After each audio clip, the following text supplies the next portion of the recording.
今天是我穿越到兽市的第21天，为了填饱肚子，只能又来到河边捕鱼了。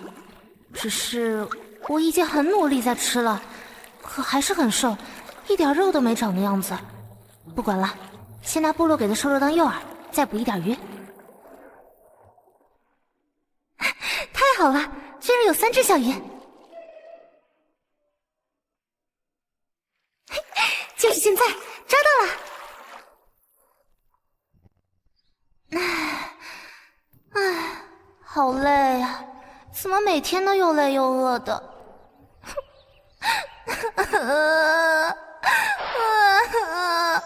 怎么办？我要怎么在这个兽市存活下去？大好年华的年纪就被车撞死了，然后我就进入了一种迷离的状态。睁开眼就到了一个山洞里，不知道是不是归西了。突然看到一个可怕的东西，它正朝我走来，我被吓得大气不敢喘。就是这个手拿一大块血肉朝我走来，人不人兽不兽的东西，大概是看我太可怜了，他把肉丢给了我。突然他手里窜出一团火焰，然后兽肉就这样被他烧起来了。我看着很是新奇，于是用手摸了一下，有痛觉啊！那时候我才知道自己穿越了。他用法术给我降温，又丑又蠢，可以吃了。但他居然骂我蠢。说完他就转身离开了洞穴。我看着他留下的肉，有点不知所措。刚穿越过来，不知道这会不会是最后一顿饱饭，先把吃剩的肉摆起来。想着想着，我肚子突然剧痛，不知道什么原因，脑袋一阵发晕，就这样我昏迷过去了。下一次醒来时，发现自己被一个炽热的怀抱紧箍着，随后身下传来撕裂般的剧痛。时间1分1秒的过去，我哭了整整1个晚上。第2天，我的脑海里多了一些前主的记忆。这具身体的名字也叫千夏。由于太瘦弱，在成人礼上没有兽夫看上他，再加上常年吃不饱，最后活活被饿死了。放心吧，我会连同你那份一起好好活下去。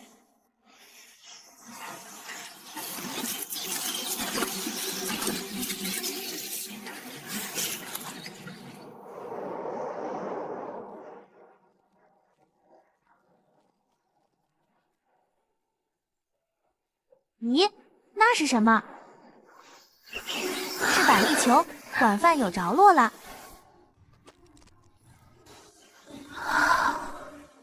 这兽市吧，啥都大，鱼也大，这板栗球也大，这板栗也大。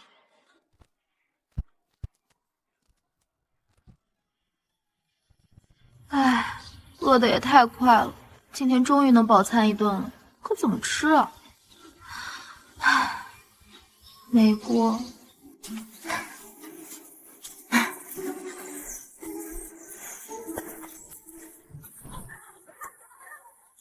20个老公养一个，这日子也太爽了吧！可惜我连一个都找不到。看那肉，好想吃。唉。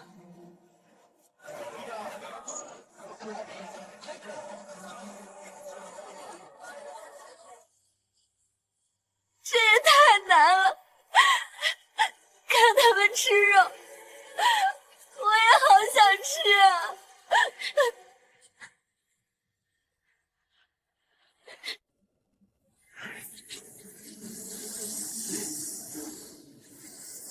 什么气息？是之前那个瘦弱的雌性？这不可能，3个。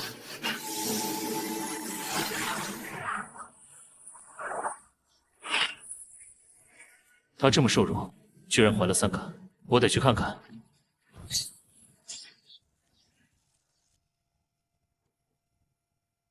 有粮食，没锅，生吃会死吧？算了，先去外面有水的地方看看有没有虾什么的，顺便看看有没有合适的石板拿回家当煎锅用。这么多人围着看什么呢？这谁呀？长得跟小李子一样帅气。你好，这是干啥？发生啥好事了？你是谁？我怎么从来没见过你？我叫千夏，平时我也不出来，身体不好，走不了太远的路，没见过我也正常，打扰到你不好意思。这是大家在庆祝，部落里刚刚诞生了一位7阶勇士，目前只有我们狮王部落有7阶勇士。珊瑚你好，我想问问，你们都是去哪里洗澡的呀？你不知道吗？你要去水边吗？刚好我也要去，一起吧。惠子，快来，我们去水边。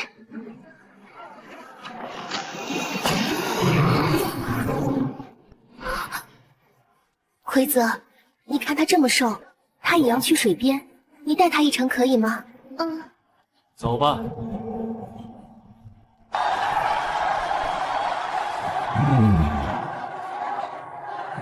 我几乎都没在部落里见过你，你应该多出来走走的。万一就有兽看上你了呢？我太瘦了，没有兽会喜欢我的。如果有，成年礼那天就会有了。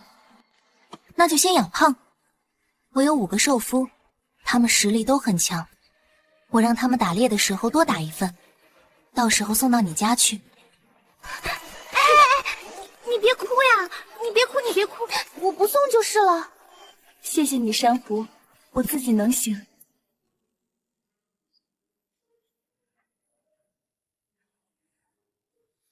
你管这叫水边？这是水边啊，周围部落用水都是在这里。快，我们去洗洗。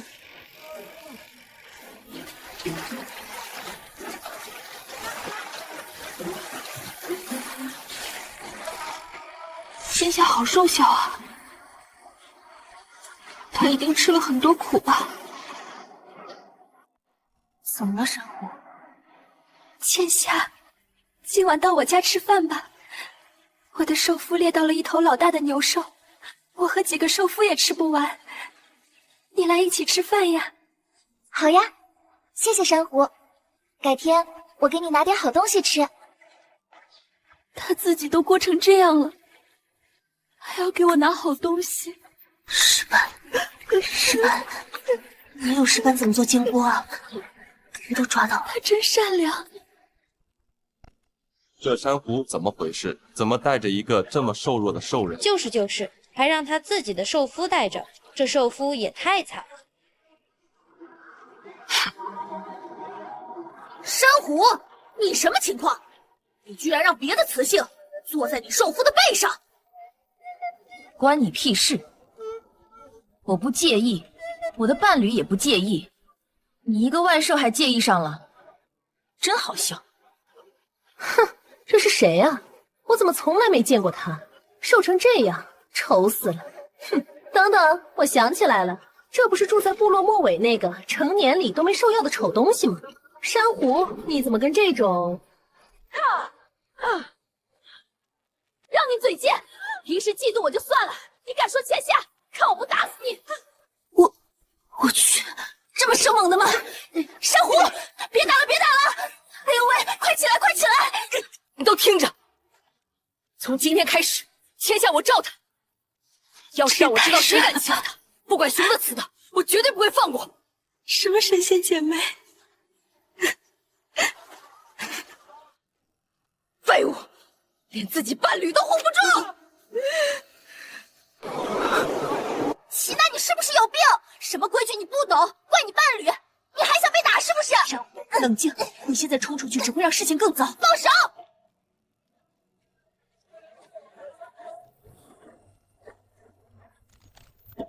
还好，晚饭有着落了。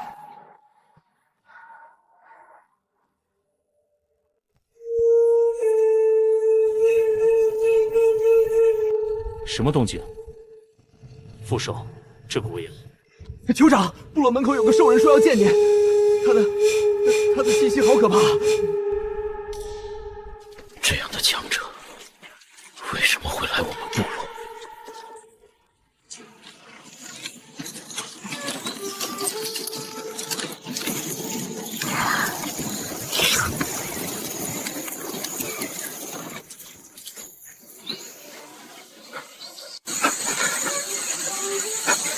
你们部落就是这么对待雌性的吗？他她还是个怀孕的雌性，就让她吃刺自受。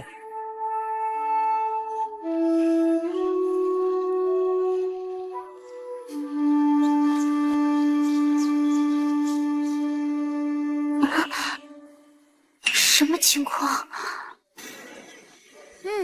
好舒服。这是什么法术？还能缓解饥饿？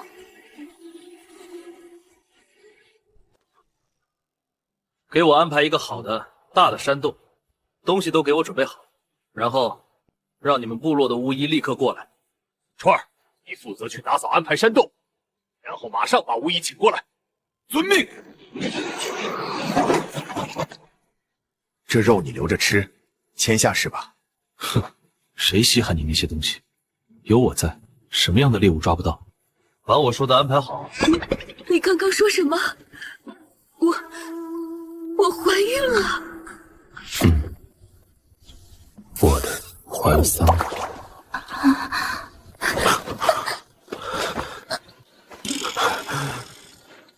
孩子，你把你的孩子养得很好，他们很健康。要刻印吗？我可以给你们刻印哦。刻印是什么？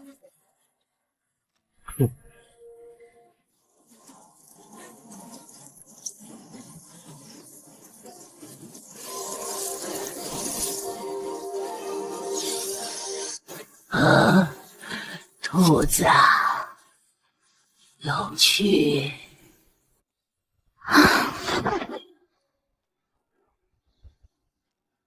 这是他换的，也对，他是我老公，正常的，正常的。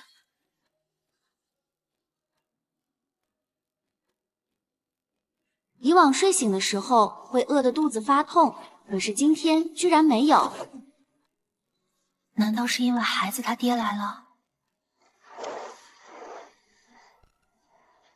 千夏，你睡醒啦？饿不饿？锅里煮着肉呢。昨晚睡得好吗？肚子饿了吗？饿了。走，吃饭去！今天的肉可香了。我家伴侣做事比较直接。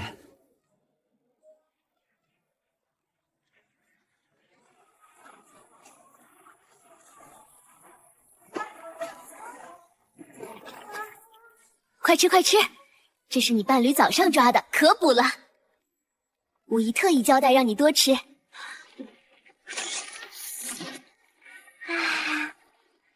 迎风，把我那块白狐狸兽皮拿来。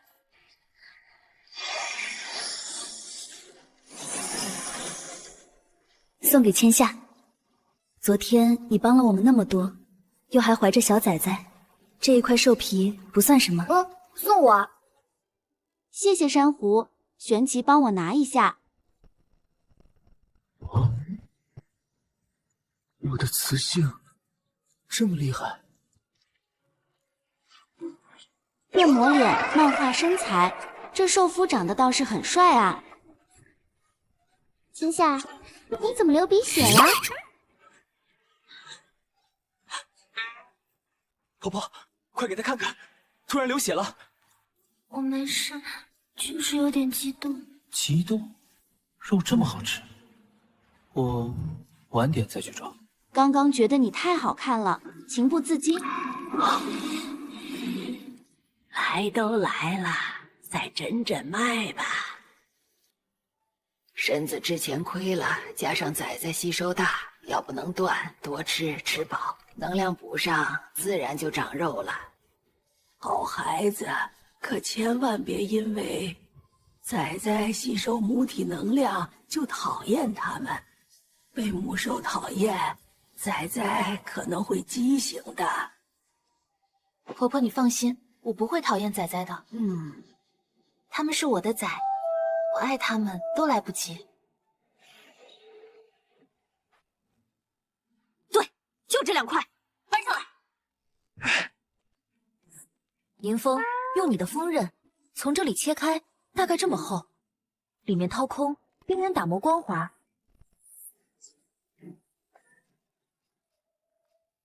搞定。走，咱们再去附近转转，看有没有什么调料。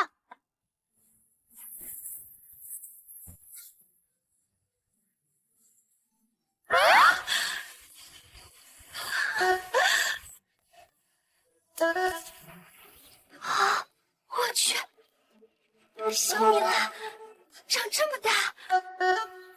哇，生姜，西瓜大的生姜，有了这个，肉再也不腥了。千夏，这真的能吃吗？不仅能吃，还是让肉变好吃的宝贝。快，帮我把这2颗连根挖出来，我要试着种。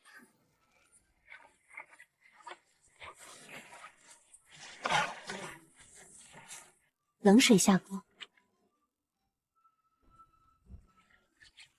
姜片丢2片进去，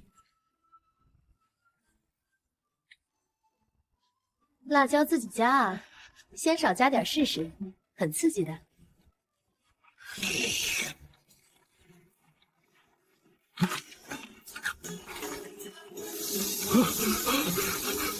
这臭有汤！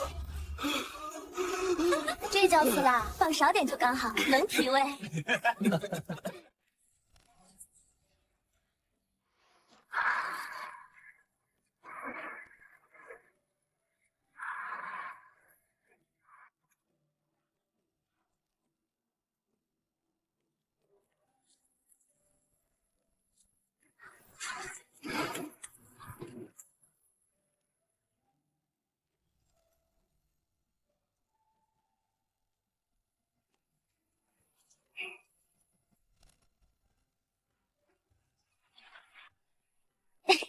千夏，快来看，你伴侣学得好认真。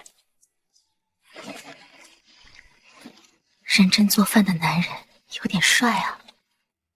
醒了，试试看，我刚学的。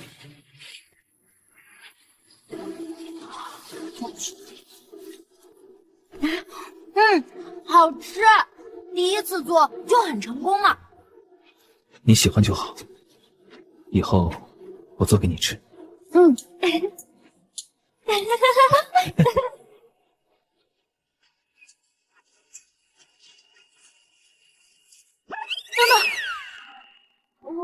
我是不是忘了件大事？我连我老公叫什么都不知道，怀了崽，连孩子爹名字都不知道。我叫玄启，9阶兽人，受刑施舍。这声音，上辈子叫舒音吧？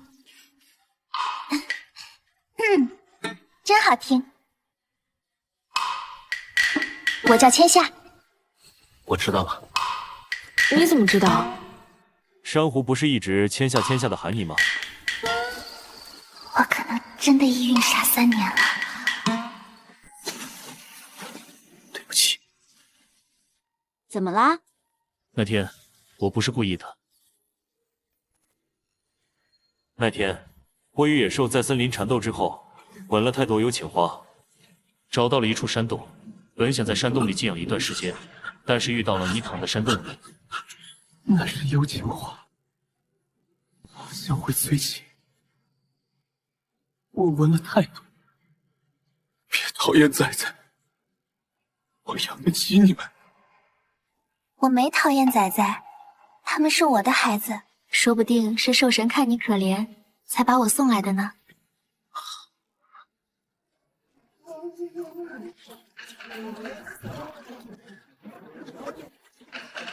她就是天下那个寿慈，她居然怀了3胎，这繁衍力！早知道她这么能生，成年龄我就选她了。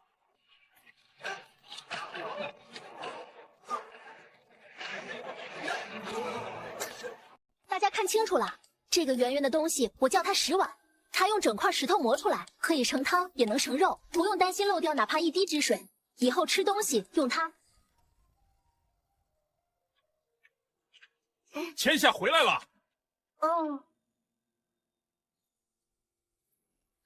天下，他们都想要石锅，想学煮食物，都想要。想。等会儿叫上你们兽夫去水边叫。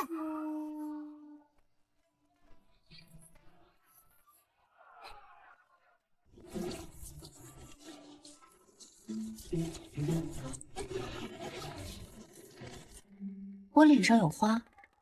花？没有啊。那你看着我干嘛？我就是开心。他们之前瞧不起你，现在都来求你教。以后还有更多东西教你呢。夏，你看，他们把山都搬来了吧？这么多，我都不知道该怎么收下。你怀着崽，多吃点。县里不能让你白叫。这也太多了。车怎么放的？洞里放不下啊。别担心，这里交给我。啊，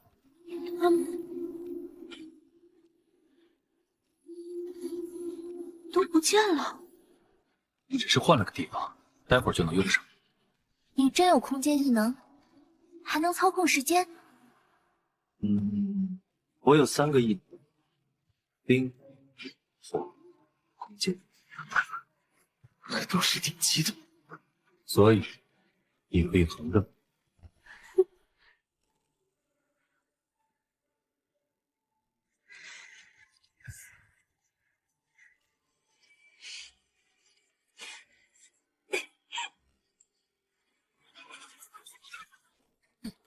两块大的，家里瘦多的有。别切太薄，容易烧穿。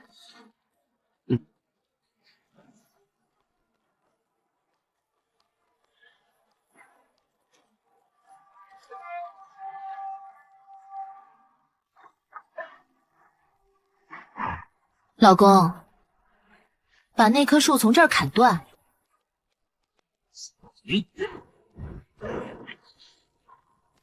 哇，这也太帅了吧！大家来一下，我打算教大家做木碗，10碗太重了，方法都是一样的。接下来我让玄奇他们示范一下。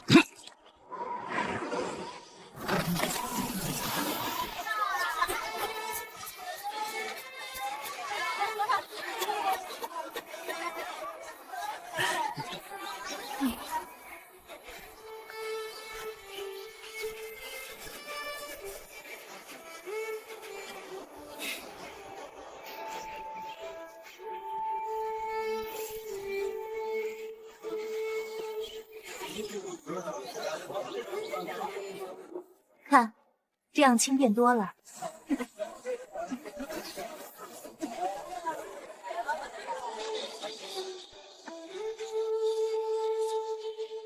你们平时怎么喝水？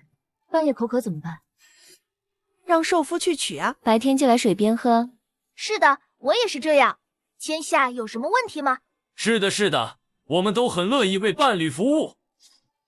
你们寿夫是不是用叶子捧水回来的？你是捧着水走回来的。是我太慢了。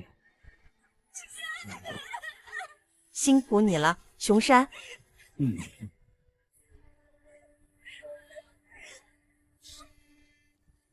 对不起，以前说你又丑又蠢，我错了。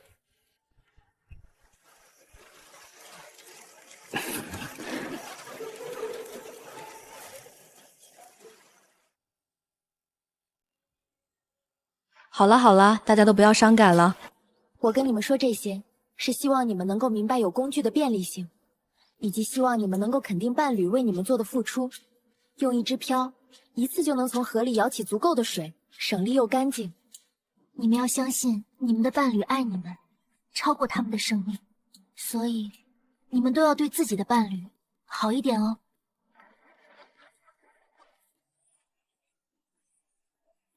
好了，大家情绪都收一收，以后对伴侣好点就行。现在我教你们制作储水工具，可不能再墨迹了。谢谢见笑。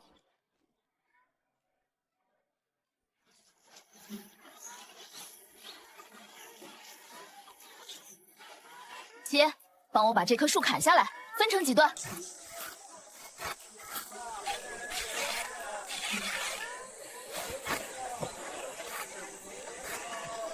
做好了，这个用来装水的工具叫木桶。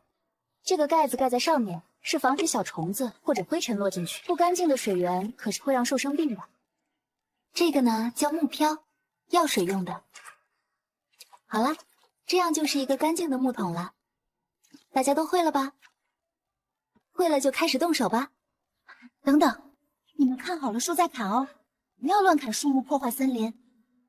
总之，得让他们知道森林不是取之不尽的。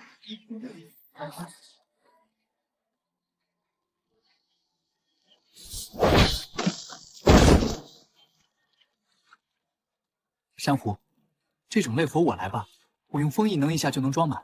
不要，我要自己来。这一飘一飘装满的感觉可有成就感了。千夏真的太聪明了。是不是累了？饿了吗？我饿了，我想吃碱肉。千夏肚子饿了，我先带她回去。林峰，那个盖子和木条，你替我拿一下。真是个好着急的兽。大家先用人形扛回去吧，这点重量不算什么。今天的收获真不错啊！也多亏你帮忙，才这么快回来。哪有？大家都出了力气嘛。嗨，回去得让长老看看我们的本事。小心，别把水洒了。放心，我拿得稳。青稞，今晚你陪我睡。熊山，今晚你也陪我睡。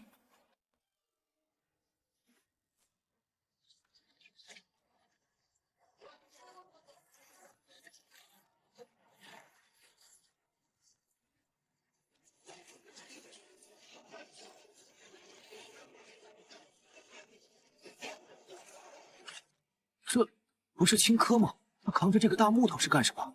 怎么每个雄性肩上都扛了一个？不知道，等下问问。青稞，你这扛个大木头是做什么？这是水桶，里面装的是水，放家里方便用水的。水桶是什么？水桶就是装水的桶，用木头做的。哎呀，不跟你说了，说了你也不懂，我们要回家了。这算什么态度啊？他们这是干什么呢？扛着个大木头，又抱着个大石头的。不知道啊，我看丽丽家也有，朵莉家也有。走，我们问问去。这外面发生了什么？这么热闹。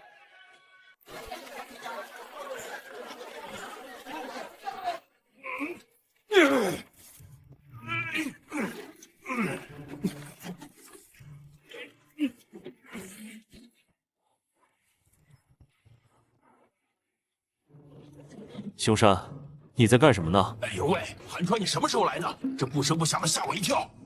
熊山，你们扛着个大石头和大木头回来做什么？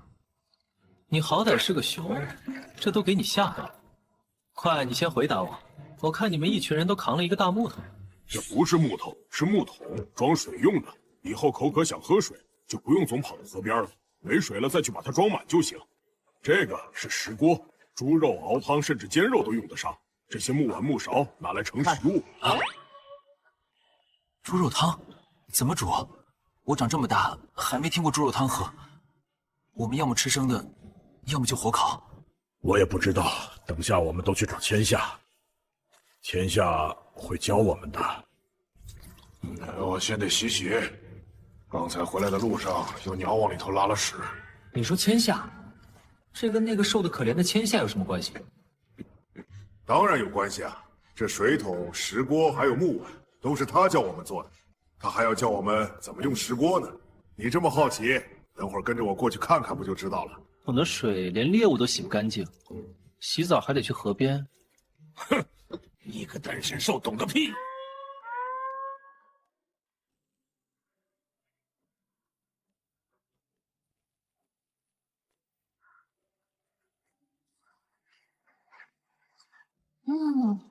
这嬷嬷说的牛肉怎么能这么香啊？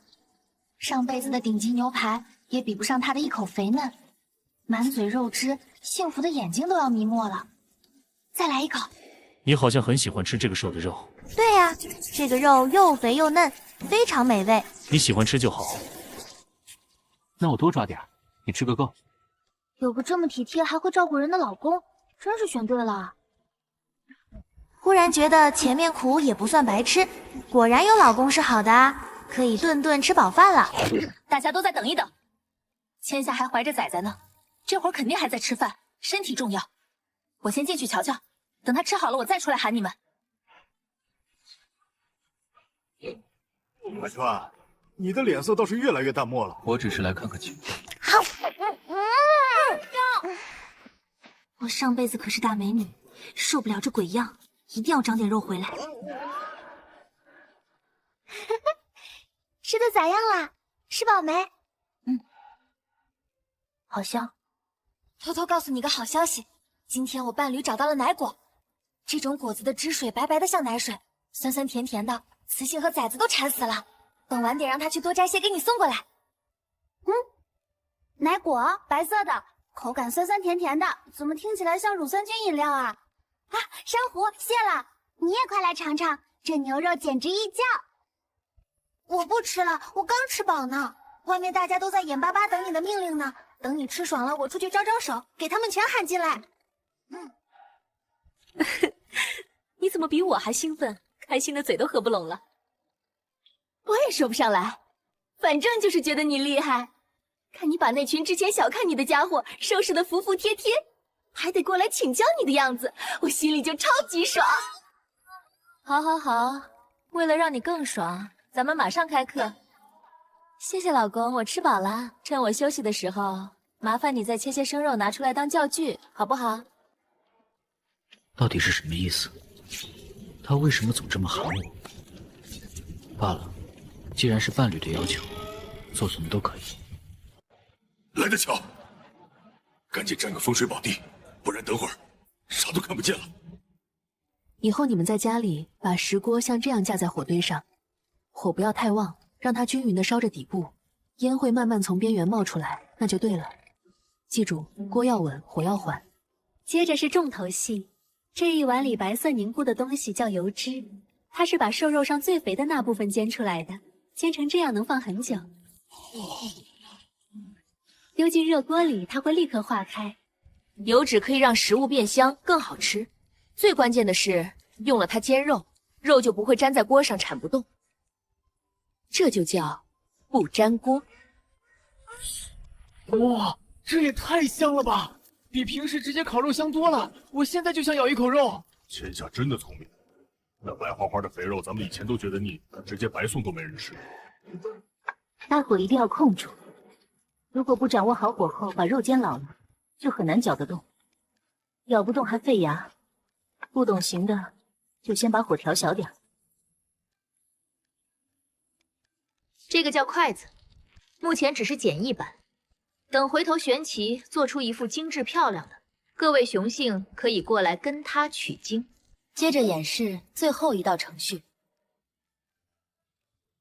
流浪的时候总是觉得无所谓，现在才觉得，原来群居生活也能这样。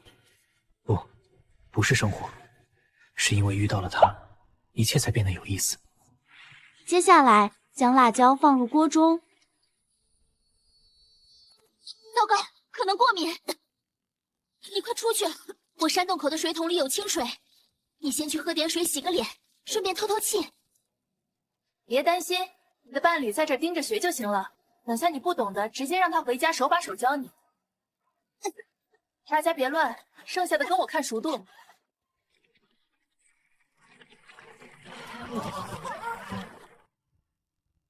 这盐多亏了珊瑚分享，煎肉必不可少。大家看，煎下里的这个才是关键。这个红色的果实叫做辣椒，成为一种调味植物，能让肉的味道变得层次分明，还可以驱除我们平时讨厌的腥气。火候正好，一会儿就能闻到它的馨香了。肉煎好啦，老公，快来帮我分成小块，分给在座的大家伙，一人一口，尝尝先。这空间一能用来下厨，简直就是满级装备啊！这也太方便了。大家都排好队啊，带碗的赶紧递过来。天哪，原来熟肉能这么好吃，咬下去全是油滋滋的鲜味，这也太嫩了，一点都不老。哇，嫩那红果子的味道虽然有点辣辣的，可吃完居然觉得浑身暖暖的，真的好神奇。以往我们只为填饱肚子而吃，千夏，你竟然让食物成了享受。这一块小小的肉，简直颠覆了我20多年的认知。千夏，那什么，能再给我一块肉吗？我伴侣还在外面等着，我也想让他尝尝这鲜味儿。不行，这个放了辣椒的肉不能给你的伴侣吃。天下，这不对吧？刚才好几个勇士多吃一块你都给了，陆明咋就不行呢？陆明，是不是你惹千夏生气了？还是你那个伴侣以前排挤过他？说，不然千夏这么大方的人，怎么会连一块肉都舍不得给？真的没有，我和琪琪今天是第一次见千夏啊，一直都老老实实排队的，我们哪敢招惹他啊？没有。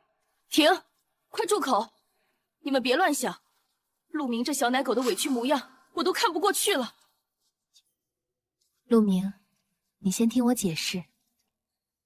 刚才你伴侣站得老远，只是闻到味道就咳嗽成那样，这说明他天生对辣椒反应强烈。我是担心他吃了会生病，所以才拒绝给你肉的。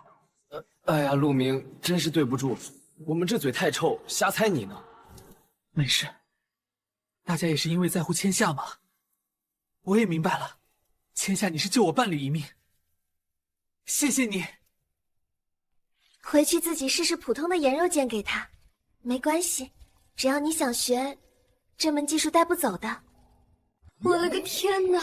这里的兽人平均颜值怎么高得这么离谱？那个长得好像我以前喜欢的超模脸，这就是女性的天堂吗？你盯着我做什么？我脸上有脏东西吗？看什么呢？是不是手累了？需要我做什么？没事儿，就是想多看你2眼。毕竟我家玄奇最帅了。哎，想什么呢？那些再怎么是天才，也比不上我这位战神级的最帅伴侣啊！那你就多看看，只有你能看。千夏，打扰一下，这个辣椒太迷人了，咱们上哪儿能弄到啊？那我就告诉一下你们去哪儿摘吧。这是我之前和珊瑚在水岸边发现的，记住，它的果子没熟时是这种翠绿色，完全熟了才是通红。重点看好了，咱们雄性力气大，别胡乱一通乱拽，一定要轻轻地捏着这根净摘果子，留下它的根苗，这样明年咱们全部落就有吃不完的辣椒了，千万别绝了他们的种，懂了吗？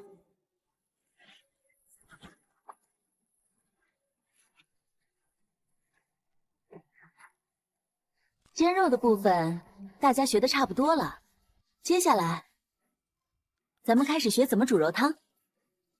珊瑚，先借你那口石果用一下，刚才捡过肉的果还太烫，还没法洗。没问题，银风，赶紧去洞里把咱的锅搬来。明白。大家注意啊，这石锅被火烧了以后，温度高的吓人，千万要小心，尤其是有冰系或水系异能的朋友，控制不好反而更危险。做完饭想降温，火撤了加点水慢慢晾就行，千万别直接用冰系异能，那冷热一激，石锅砰一下就得裂了。哎，我可真是有当老师的天赋，这嘱咐的也太周到了吧。还好没当众喷出去，否则那锅可就毁了。现在开始教大家如何煮肉汤。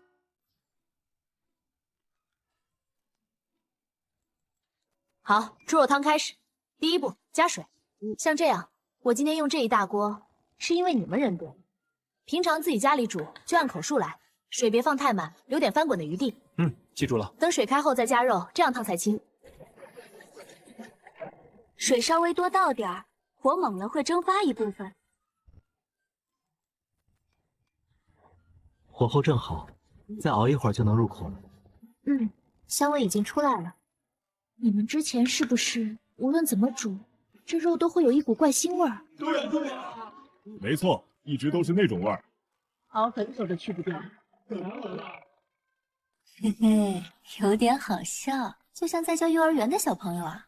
其实是有驱星绝招的，看，这叫生姜，切成薄片，味道才最足。记住这颜色和纹路，一闻就能辨出来。只要它在锅里先走一步，任何猎物都能去腥添香。试试吧，味道不会错。生姜长得有点特别，可惜我那天只发现一株，没有活株给你们看。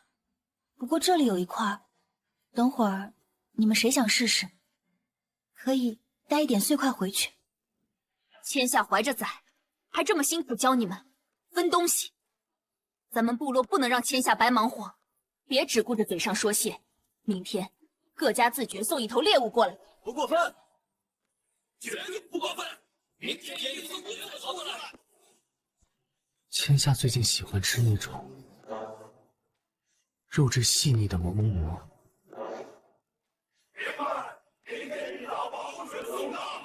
既然大家都这么热情，那我也替仔仔收下了，谢啦。好了，继续教学。生姜要先放进冷水里。好了，该点火了。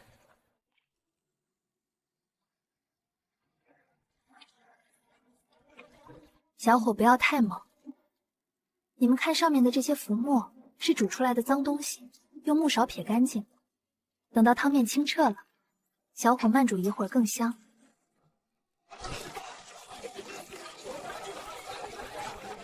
啊，那不是山边没人要的毛球果吗？捡这个扎手货干啥？又扎又不精。不，它不叫毛球果，它叫板栗，是很好吃的碳水。不是，是非常管饱的美味。切开壳，里头这块黑褐色的果实才是精华。你们记住了，要在这个圆顶画个十字小口再煮。今天我是忙忘了没剥壳，就扔几个带壳的，让你们闻个味儿。平日里用水煮就行。回头我把板栗汤分给在座的姐妹们尝尝，怎样？好啊，光是闻着就要流口水了。先来一碗，小心烫。谢谢千夏。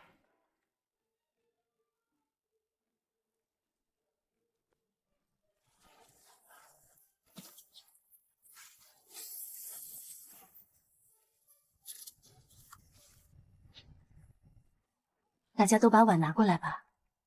我想了想，这板栗不多，每个人尝点味道，我来分。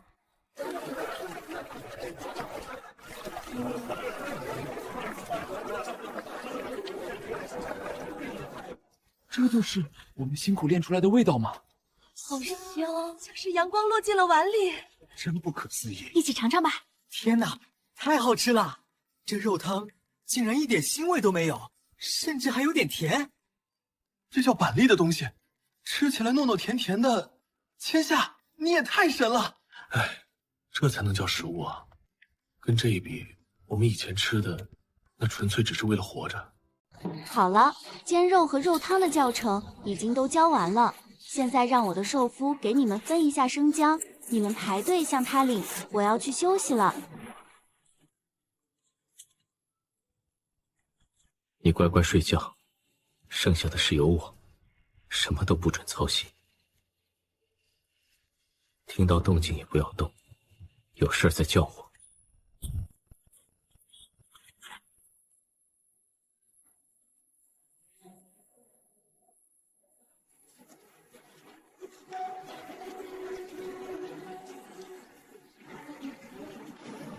这两个小崽子，让你受苦了。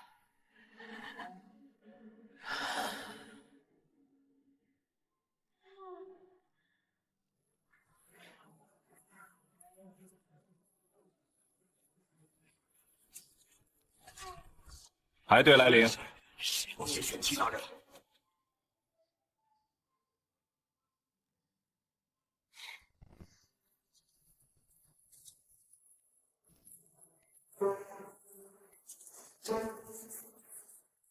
熊山，你会做石锅吗？哈，那就挖个槽磨一磨的事，只要力气大，有什么不会做的？走走走，现在就跟我走，教我做一下石锅。我操！韩川，你不当少啊！都这时候了，我要回家给朵莉做饭的，她还没尝上我拿的生姜呢。没工夫废话，你只要把锅碗瓢盆一整套全磨出来，我把上次朵莉看上的那张7阶虎皮直接给你。居然还不心动，我得再想点其他法子。算了，为了朵莉喜欢的东西，我去就回。快点走！快！这要是耽误老子晚上回去做饭，你就完了！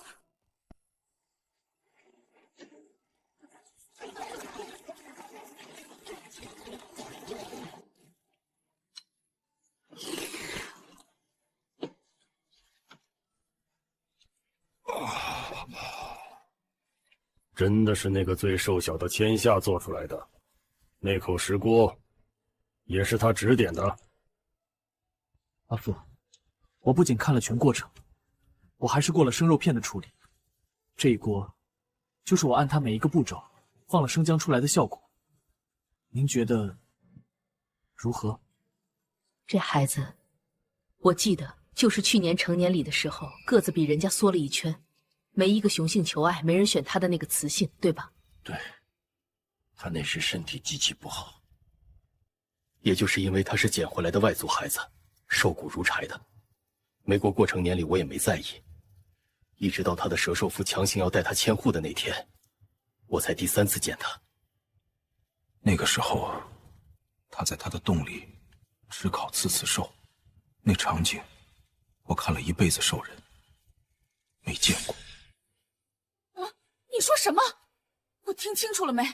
刺刺兽那种扎嘴巴又带钩，还没有肉，只有腥味，吃不准还卡嗓子，卡出人命的，那是有口肉吃的都不会动的下等野物啊！千夏怎么会去吃那个？日王部落虽不能说多么富裕，但我这身为首领的没落下一个人啊！为了不让他饿死，即便规矩在那里挡着，我也特意私自额外分出一部分肉给人给他送过去。可是我竟然没想明白，怎么会轮到要他吃刺刺兽维持性命？到底是哪里出了问题，让他这么可怜？阿父，看来您派的那个人中间出了大岔子，肉根本就没到过他手里，他是快要饿死了才吃的那东西。他那股坚韧是在快没命的时候被硬生生逼出来的。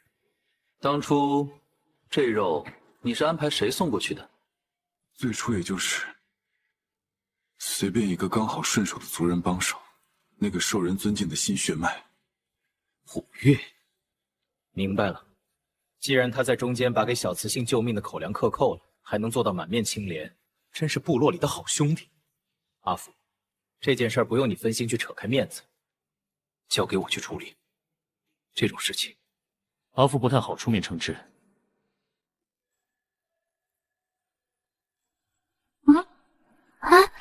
我居然睡了这么久吗？昨天太阳落山才睡，我以为醒来该是半夜。要是没有钟表，真是太不方便了，完全没概念是什么时间。今天怎么醒得这么早？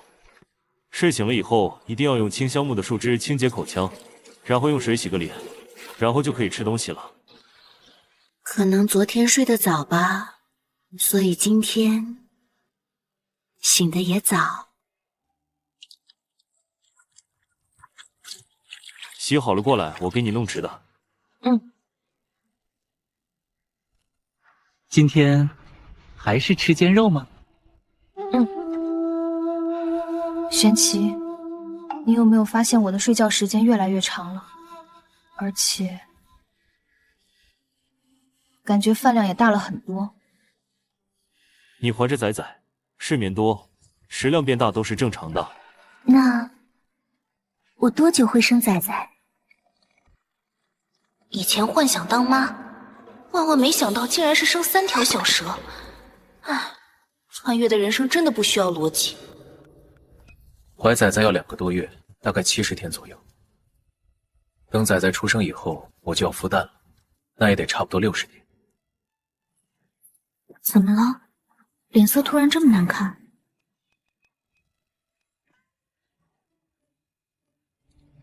仙夏，当蛇蛋出生以后，我会进行孵蛋，在那2个月里，我是不能离开蛇蛋的，否则我们的崽子就孵不出来了。我还以为是多大的事呢。仔仔生出来以后，你就好好孵蛋，我会照顾自己的。我还以为是多大的事呢。仔仔生出来以后，你就好好孵蛋，我会照顾自己的。天下，我说不能离开蛇蛋，就意味着我没法照顾你，也不能出去捕猎。你需要再找一个兽夫，甚至更多。天下，我没法在这里守着你，又让你挨饿。我能照顾自己的，到时候你专心孵蛋就好了。找老公不，找兽夫这种事不用吧？怎么样？怎么照顾自己？我不在时，你都拿刺刺兽充饥了。我要是不能打猎，你还打算继续吃那些东西吗？刺刺兽，真是生动的叫法。其实那就是鱼。千夏，听我说，现在还是春季，不缺食物，但接下来会有炎季、雨季，还有最可怕的寒季。寒季我会进行冬眠，那也是野兽最难寻找的时候。如果你只有我一个伴侣，我真的怕你活不过寒季。何况，我们现在还有了仔仔，所以我的建议是，你需要再找一个强大的伴侣。你这小胳膊小腿的，寒季上哪找吃的去？有了伴侣，我才能安心去孵蛋。寒季没有吃的，我这弱不禁风的身材肯定看不过去。是了，我以前看的小说里都会说到，到了后面那几个季节，食物都很不容易找，所以现在不是固执己见的时候。我知道了，你说的这些情况，确实需要长远考虑。我会再去找一个合适的兽夫。千夏，你醒了吗？千夏，这是谁在喊我？我出去看看。你在这等着我。好。你不是那个……我也没想到，你竟然不记得我了，还没自我介绍过。我叫韩川，求长石山是我的阿福。我好像对你没什么印象。你找我有什么事吗？七阶兽人，酋长之子，长得也还可以。还行，虽然比不上我，但是也还不错。我来是想了解一些事情，我能坐下说吗？这事邓真不错，以后我有空也去造几个。言归正传，我想问问，以前部落里每天给你送肉，你拿到了多少？啊，你这是什么意思？是看到我如今有兽夫了，想要把你们之前给我的食物再要回去吗？如果你是来讨债的，那你找错地方了。你现在就可以走了，不然我让你吃不了兜着走。不是，你们误会了，绝不是要把肉拿走。我们去里面的食屋里坐着说吧，是关于食物的划分问题。昨天我用你教的给我阿父阿母做了锅肉汤。他本来不知道是你想出来的这种吃法，可当我告诉他时，他很长时间都没说话。他说，他觉得很愧疚。愧疚？为了什么？阿父说他失职，他不知道你过得如此艰难，竟然要靠吃这种被扎烂的鱼刺过日子。可是，阿父每次下锅给你的肉分量是很足的，足够雌性吃到撑。所以我就想知道，东西到底被谁私藏了，或者是什么其他的原因。原来如此。刚来部落的时候，部落里送来的肉确实挺大，完全足够我一个人吃。可是从第3天开始，肉越来越少，越来越少。尤其是成年礼之后，甚至连吃一顿都包不了。我如果不去到处找食，恐怕早就饿死了。虎月那个混账，平时看着老实，竟敢克扣部落分配给弱势雌性的食物。要是让你因为断食死在部落角落，根本没人会发现。我们要改革，狮王部落其实属于混合型，每个人只顾好自己的小家庭。虽然位置好，食物多，但也看人品管理。既然大家都只顾自己的家庭，那老弱病残，还有那些没有伴侣的雄性呢？没猎物了，他们要怎么活？族人不会真正放任他们，我们以小群结伴，但在危难时总会有人分享。部落有规矩，养大的崽子必须赡养双亲，意思是等兽夫老了，还能依靠孩子们。等他们不能再狩猎时，长大的崽子会送回猎物，让他们安稳过日子，这是部落的承诺。这和现代的社会养老金模式，还有子女反哺好像啊。看来这世界也不是我原来想的那么野蛮。那既然你说养老是自家事，我之前没加入部落时，部落白送我的肉，是哪儿拨出来的款？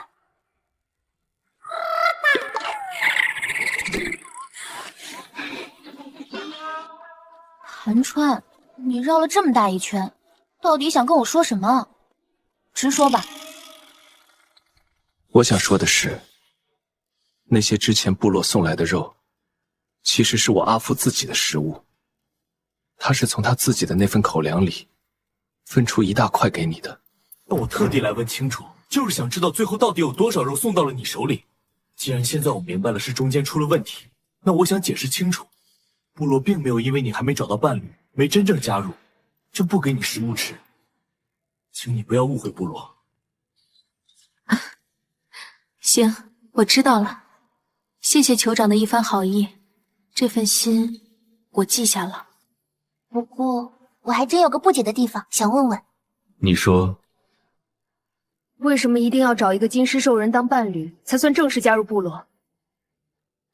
我来这里也有一段时间了，这生活的时间长度，还换不来一个部落成员的身份吗？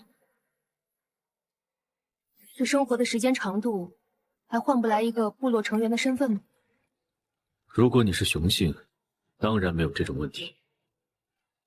但雌性不一样，雌性稀少又珍贵，无论去哪个部落，都是宝贵的财富。以前我们并不是这个规矩，曾有个外来的雌性，他没找兽夫，独自在部落生活，大家都拿他当自家人看，所有的食物开销都由大家分着出。直到后来，他看中了一个狼人部落的雄性，要跟着对方走。在兽市，部落养大的雌性去其他地方生活，对方部落是需要送一笔物资作为感谢和感恩礼啊。然后呢？发生了什么？可那个雌性直接走了，甚至还扔下一句：“又不是你们部落的雌性，凭什么给你们物资？”就从那时起，部落定下了现在的规矩。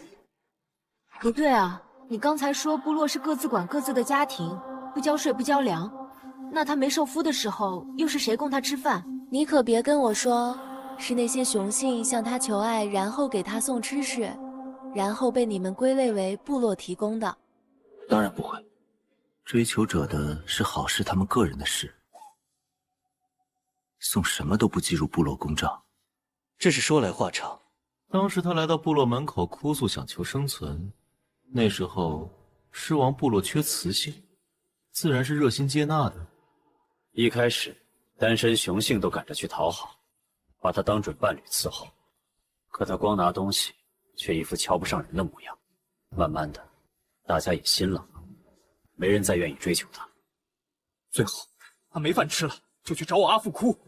他说是因为护送他来这里的真命天子死在了路上，他还没换过来，得再等等。我阿父听信了他，帮他向其他单身雄性说话。可惜大家伙不傻，依旧没人理。我阿父只能每日从他自己的口粮里运一份给他。阿父如此好心肠，就分了一天又一天的口粮，可换来的是什么？我们只是要2头猎物做谢礼，他却骂得如此恶毒。每每想起这女人的行径，我依旧气不过。好家伙，老酋长居然真的是个被忽悠的慈善家啊！原来在那段我没人追的日子里，他也是这么省吃俭用地给我送保障房口粮粮啊！看来是我之前误会深了。行吧，我理解部落为什么要防备外来雌性了。不过既然说到这儿，我还有一事好奇。既然猎人都是各自狩猎，为什么还要整一个采摘队呢？采摘的东西也要平分吗？哦，那个，与其说是干活，倒不如说是专门组织给雌性和幼崽宰放疯疯玩耍的活动。也就是随便摘点水果杂物，回来自个儿乐呵乐呵，象征性平分一下。再不落，雌性绝不能独自出城，至少要带一名兽夫跟着。可有时候雌性们想聚在一起，带着崽子出去见识森林，就会向酋长申请。我们会统一调拨人手组建护卫，这就是采摘队。或许你会想，大家都有伴侣，自家雄性跟着就行了，何必如此刻意排场？哎，你怎么猜出我想法的？森林里可不只有我们要守规矩，有些邪恶部落会潜伏四周，各家雄性实力高低不一。如果是对方偷袭，分散的人手会被杀幼崽，抢雌性。统筹管理，由阿父指派族内最强的一批人压阵，那是为了保大家的命。原来是这样啊，是我愚昧了。这以后啊，我还是少发表那种现代式建议吧。兽氏有兽氏的智慧，入乡随俗才是最稳妥的。你们聊了这么久，该吃东西了吧？好香。你先坐。我要去给你烤肉。这就吃，这就吃。光顾着跟韩川聊八卦了，竟然完全没发现蛇蛇已经把肉煎好了。人注意力一集中，真容易忽视身边啊。谢谢我最好的蛇蛇啦！不客气，这是我身为兽夫应该做的。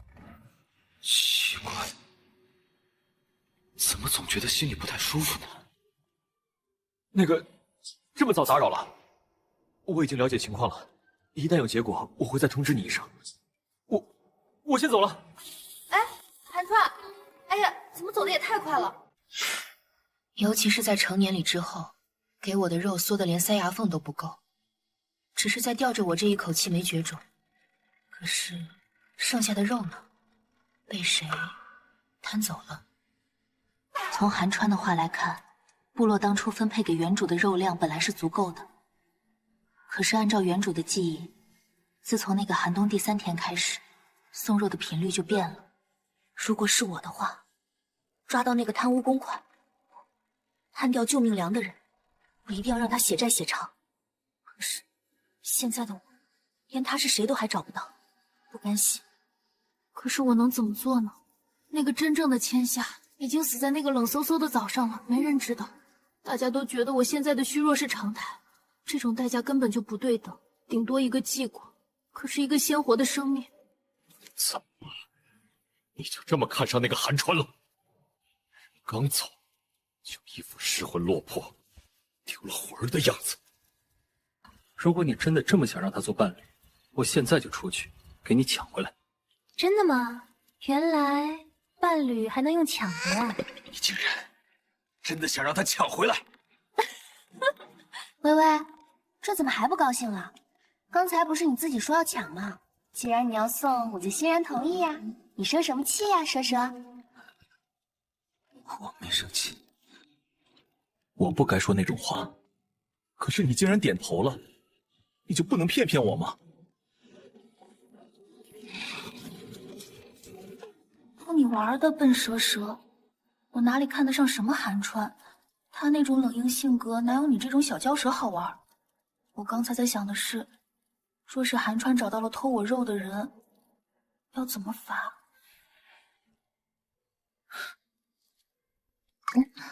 这种姿势，如果你不满意部落的规矩，告诉我那是谁，哪怕是你部落里最高等级的兽人，我可以替你直接杀掉他。我也想要那种代价，可是我不敢。可是原主又真的太委屈，该怎么选？到底怎么做才对？不想了，头疼，蛇蛇，我好困，我想休息一下。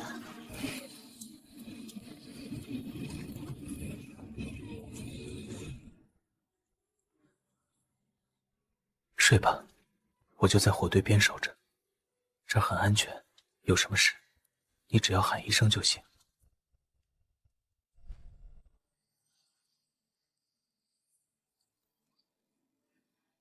你是千夏，对吗？他长得和我一样的脸，却那么青涩，眼神干净，像我上衣是15、16岁时的样子。差点忘了，这具身体也只是刚成年，和那时的我差不多。你是来见我的吗？我来自另一个世界，我生活的那个世界是一个非常热闹且繁华的世界。这个世界有着上下5000年的文明。我在这个世界里是一个勤勤恳恳努力工作的小透明，每天努力工作养活自己。有一天我刚结束了我的工作，在回家的路上被一辆失控的汽车撞死了，真挺疼的。等我再睁开眼的时候，发现自己就来到了这个世界，并且成为了你。来到这个世界以后，我就没再想过回去。虽然我也不知道能不能回去，我是个孤儿，从小在孤儿院长大，后来得到了好心人的一路资助，得以完成学业。毕业后，我进了一个世界500强的企业工作，很辛苦，但是也很充实。谁曾想命运跟我开了这么一个玩笑，年纪轻轻的就被车撞死，一觉醒来就到了异世界里。你没有什么要跟我说的吗？有。他愿意跟我说话了，你想跟我说什么呢？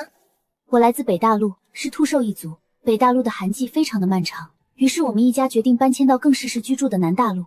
我的家里一共11个人，趁着刚开春的时候，我们便动身前往南大陆。我们走了1个多月，就来到了南大陆的边缘处。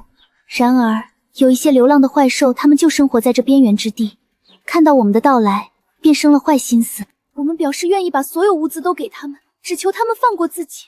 他们答应了。后来，当我们刚走进了南大陆没多远，这群坏兽就冲上来对我们动了手。他们想抢夺我的阿姆，把他带回去生育后代。我什么都做不了。我兽人的繁衍力是很强的，因为我们有2个子宫，2个子宫还能同时孕育。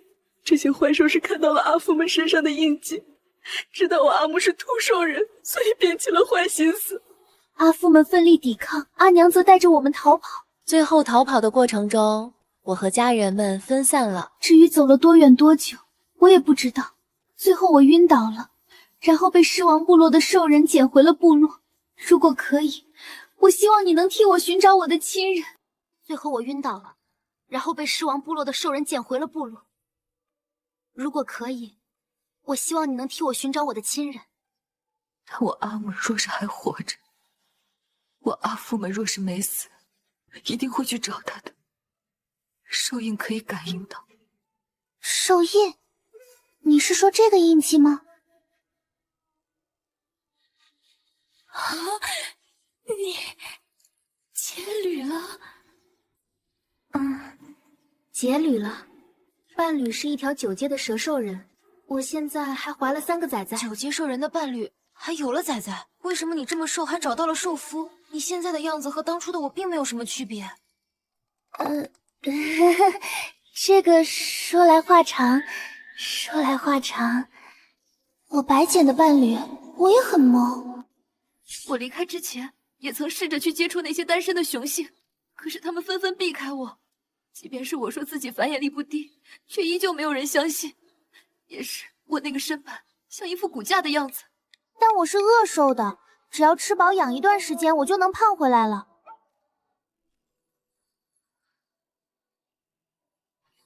这种感觉真奇妙，就像是灵魂对话一样。不过，既然我有你的记忆，为什么很多事情我还是理不清楚呢？比如你刚才说的那些，我脑子里模糊得很。是自然的，你所继承的仅仅是我临死前那一小段时间的记忆碎片，就像走马观花，你当然不能完全明白其中的真意。你想了解这个世界，我会慢慢说给你听。先说说你心口的江兽印浆。结成伴侣，要在交配后寻找巫医进行刻印，印记出现的位置因人而异。成功后，你们就是彼此唯一的灵魂纽带。如果有了兽印，是不是能感觉到它在哪儿？何止位置？通过兽印，你能感知到对方的状态。他若是受伤了，你的心会跳得不正常。那能离婚吗？不对，我的意思是能解除这段契约吗？那能离婚吗？哦，不对，我的意思是能解除这段契约吗？有2种办法。第一种，请巫师举行分离仪式，仪式成功后，大家各自安好。那第2种呢？另外一种方式就比较残忍了，雌性直接化掉身上的兽印。那一刻羁绊会断开，雄性会遭受严重反应，不仅极其痛苦，力量等级也会明显下降。这也太狠了吧！减半之后，他们在兽世还怎么生存？是的，被化掉兽印的雄性会被所有人唾弃，被部落放逐，成为见不得光的流浪兽。所以在兽世，不到万不得已，雌性们一般都不会放弃自己的伴侣的，都是极其少数的情况。哎，如果仇家或者别人强行划破雌性身上的印记呢？那伴侣岂不是白白受牵连？兽印是刻进雌性血脉里的，只有雌性本人的意识和动作能影响它。若随便一划就能弄掉，那雌性走路摔个跤划破皮，伴侣岂不是原地暴毙？你觉得兽神和雌神有这么傻吗？也对哈，我想太多了。果然，这里的规则比我想象中要完善。兽印不只是枷锁，更是恩赐。雄性能因此体质增强，修炼更快，而雌性能通过雄性的力量滋养身体，还会美容养颜。雌性的兽印越多，得到的滋养也就越多。我去，还有这种福利！强身健体加天然美容套餐，这就要从我们的祖先说起了。那时也兽人比兽人多，雄性没有异能，捕猎只能肉搏，饥饿和死亡如影随形。食物短缺让雌性体弱多病，分娩更是鬼门关。那时兽人几乎要灭绝了。就在这个时候，兽神降下了赐福，让雄性觉醒了各种异能。天光划过天际，雄性们开始施展风、火等各种异能，局势逆转。随后，慈爱的雌神按照他和兽神的爱慕模样，赐予了兽印与规则。他在兽人们里严格筛选出了2个兽人，一个是巫师，一个是巫医。千百年传承至今，有的雌性天生觉醒强大天赋，他们会被指定为巫师继承人，从小悉心培养，为了代代守护这个世界。所以现在的部落里，巫师和巫医的地位才这么崇高，因为这都是神的选择。原来，这个弱肉强食的世界，是因为爱才建立起这些温暖的纽带。至于美容养颜，是因为雌神她爱美，所以她把这个也加到了兽印里。果然，所有女性都一样，不论哪个世界，爱美都是天性。从早上吃完饭睡到现在，已经睡了整整1天了，怎么还不醒？虽然知道怀了崽崽会容易困，可连饭都不吃就这么睡。夏夏，夏夏，醒醒，我们吃点东西再睡好吗？以前在现代社会，总觉得自己这些理论是天方夜谭，没想到这里的世界真的自有运行体系，连兽印都有这种玄机。是啊，万物都是相生相克。既然你选择在这个世界生活下去，知道这些对你都是好处。等一下，你有没有听到好像有人在喊我？难道是我的错觉吗？你该回去了，我们聊了很长时间了。很久了吗？反正是在梦里，没什么时间概念吗？我死了以后觉得轻飘飘的，被太阳晒着居然还有点暖，不像活着时那么冷。云朵后面显现出一个宏大且伟岸的身躯，逆光而立，身形如狮又如虎。您是兽神大人吗？是的，孩子，万物皆有定数。虽然我也为你当初的遭遇难过，但作为神，我不能直接插手命运。那天看到另一个世界的灵魂占据了我的身体，我向兽神求了一个心愿，希望能见你一面。只是有些遗憾，我刚才怎么就没想到问问阿父阿母的近况？哎，光顾着看你了。以后如果有机会，我也很想为你去寻亲。谢谢你，我到死都没得到过一个雄性的真心追求，可你现在居然有了一个9阶强者的伴侣，还怀了3个崽崽。不得不说，你比我聪明得多，也强大得多。你说过，你我不仅容貌相似，连名字也一模一样，对吧？是啊，特别巧。初到这里知道这件事时，我都觉得我是你的前世。你是哪个季节出生的呢？我是8月份，也就是雨季。被扔在孤儿院门口那天，还是院长妈妈捡的我。我是春季。那么，我能不能有幸听到你叫我一句姐姐呢？姐姐。最后，谢谢你，千夏，好好活着。千夏，你听得到吗？千夏，醒醒！千夏，怎么了？你怎么一脸着急的样子？睡了很长时间，从早上吃了东西之后你就一直在睡，现在太阳都下山了，你还没醒，我很担心，叫了很久你才醒过来。原来玄奇在叫我，那么说，那真的不是梦，我刚才见到的是真实的兽人千夏。你在想什么？这一切是不是哪里不舒服？都是真的。肚子饿不饿？想吃什么？我给你做。吃什么都行，是有点饿了，你看着来吧。好，那还是给你煎肉吃。这寒气还是稍微重了些，肉质被冻上了。倒是迎风那个缝纫更锋利，切面应该会更整齐点。先划开吧。他似乎是特意赶在那之前，跨越位面来和我见这一面的，寻找在这世上的亲人。放心，姐姐，我一定替你办到。玄奇，今天珊瑚有来找过我吗？你刚睡下没多久，他就来了。我见你睡得太沉，没让他打扰。他之后便先离开了，现在估摸着在家里不安生。嘿，千夏，你可算醒了啊！刚刚才睡够，是珊瑚让你来刺探敌情的吧？不好意思啊，珊瑚听玄奇说你睡一天了，在家里总觉得哪儿都不对，饭都不吃了，硬逼我过来确认下情况。小千夏，你终于睁眼了，我都快急死了！真是太想你了，我感觉一天没见，就像过了一个雨季一样。珊瑚，我好高兴。真抱歉，珊瑚，今天睡得太久了，那玄奇这脸色都被吓到了。怀了崽崽的雌性睡眠多很正常，但是像你这样不吃不喝不省人事的，哪怕是我这个兽王也没遇到过。对不起啊，以后保证准时吃饭。没什么大碍，既然醒了，就快准备吃饭吧。千夏，你今天没在，你都不知道。昨天说的，今天大家都扛着一头哞哞牛来，雌性们拿了水果、兽皮什么的，都堆满了洞口。那些不知情的兽人纷纷围观，真的太感谢大家的心意了。对了，那个珊瑚，今天我在睡觉时，总在想从前的一些事。千夏，我这样问呢，那天在后山看见你捕捞刺刺兽，我就觉得不对劲。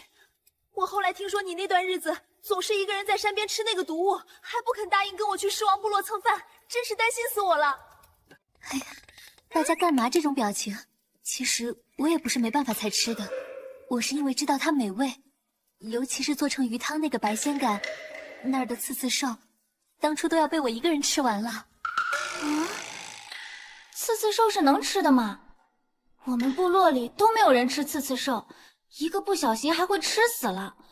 你明明就没有东西吃了，我都邀请你了，为什么不来跟我一起吃饭？真的很好吃。我说明天咱们不去捕牛，去后山啄刺刺兽。晚上回来，我教你们怎么变成传说中的无上美食。大家到时候谁也别跟我客气。你们是觉得刺刺兽不好吃，还是觉得压根就不能吃呀？哎呀，也不是啦，你说能吃，那肯定能吃。就是我有点想不出来刺刺兽怎么个好吃法。放心吧，明天咱们抓几条又肥又大的回来煮汤。保管你先掉眉毛。练了那么多次，这次应该正好了。千夏，快尝尝，看看今天的手艺怎么样。天哪，这也太好吃了！玄奇，你的手艺什么时候变得这么厉害了？明明我没说过喜欢吃嫩一点的肉，他竟然观察到了。以前在孤儿院，院长妈妈对所有人一视同仁，我很少觉得自己是独特的。可在寿室，这里有真心的朋友，有视我如命的伴侣，这样挺好的。没有房贷，没有加班费的诱惑，吃饱穿暖就是满格的幸福。听你这么说，我也放心了。我也想吃了，看着这卖相我就流口水。我也能尝一点点不？给，来珊瑚，你快吃！我伴侣煎的肉超级绝，这还有好多呢。迎风，你把我空间里的牛肉都分割成小块的，之后方便我给我伴侣做饭吃。不是，怎么说你都是个9阶兽人，这种小事对你而言不是轻而易举的吗？力量太强了，我最低力量的火刃会把切割那面肉直接变熟，冰刃会把肉冻住，我还得解冻，麻烦。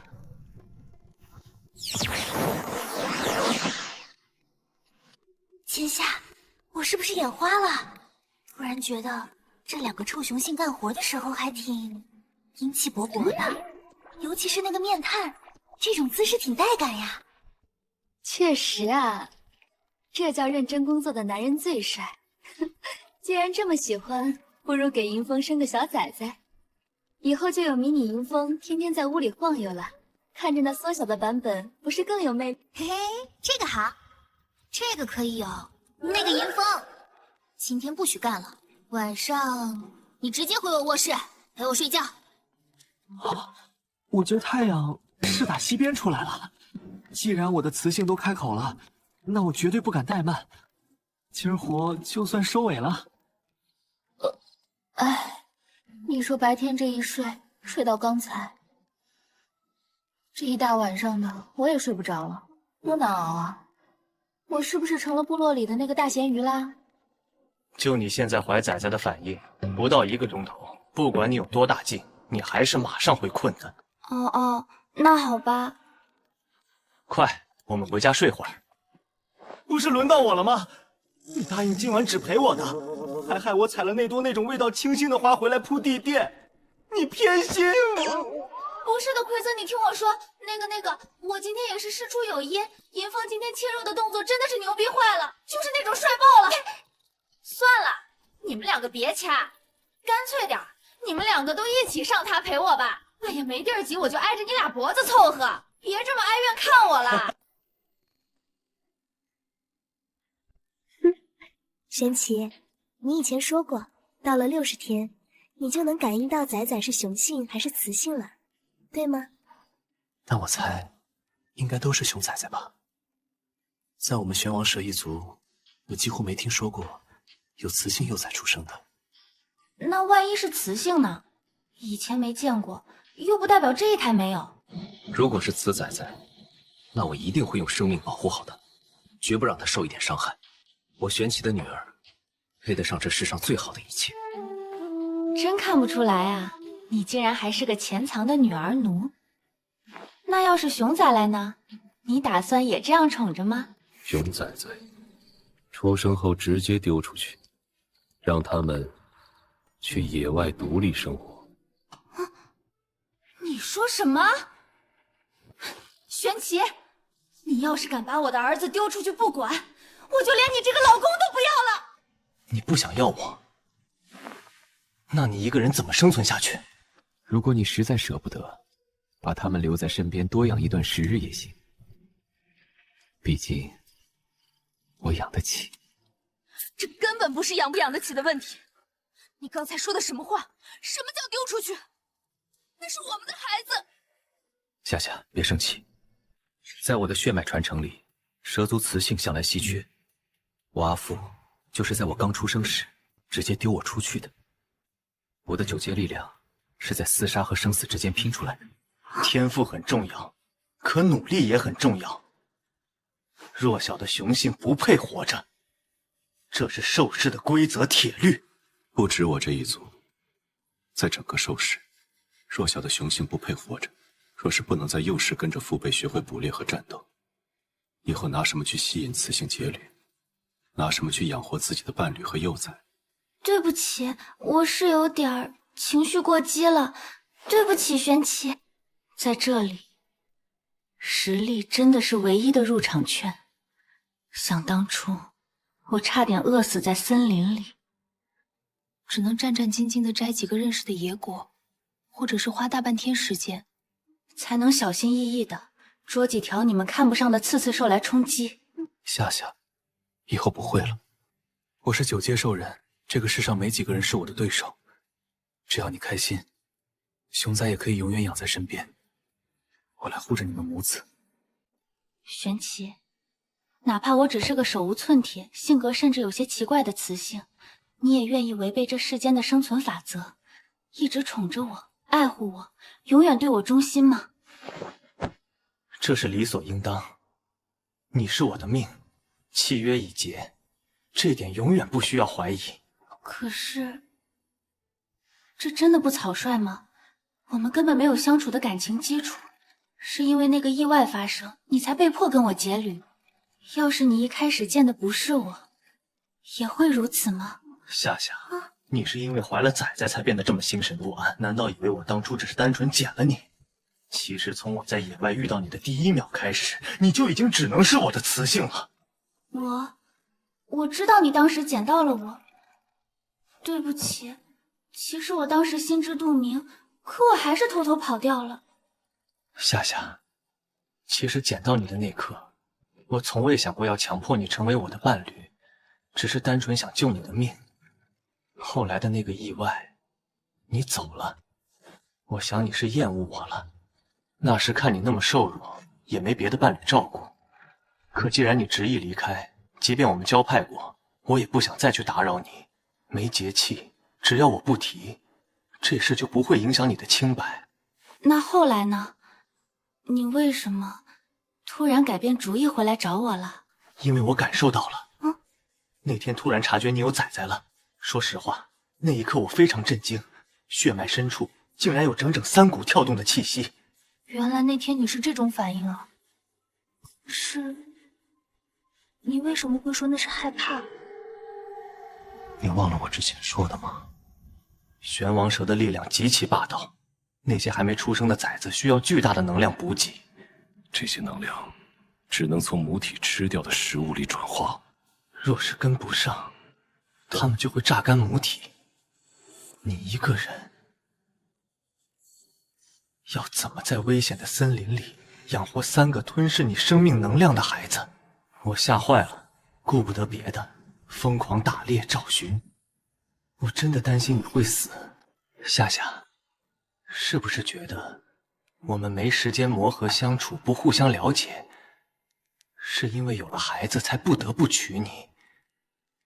所以你害怕我并没有真正的爱你，对吗？其实那时我没想那么多，我只知道保护你、守着你是天大的事。你是唯一走进过我的雌性。我知道，当时你在巫医那儿晕倒了，刻印这事是我自作主张，没等你能答应。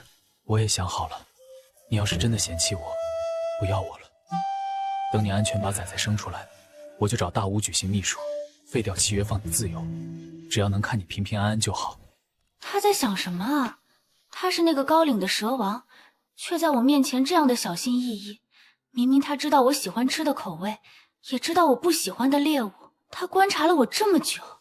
这种绝顶的高富帅老公，有房有实力，温柔到骨子里，还要把半条命都交到我手上。如果这还不算爱，我到底在做什么呀？夏夏，我既然跟你结契，便是以此生作为赌注守护你。你若不悦，我也难受；你若命运，我定不会苟活。难道这些话真的不能让你安心一些吗？对不起，对不起，玄奇，是我之前怀孕了，情绪容易乱想。你别难过，我们可以先婚后爱的呀。我能感应到你对我好，哪怕你真是因为崽崽也没关系。不，我知道你是爱我的。先婚后爱，好，我会守着你的，守到你满意的那个瞬间。谢谢你，玄启。放心吧，千夏，我会视你如命，陪你相守到老。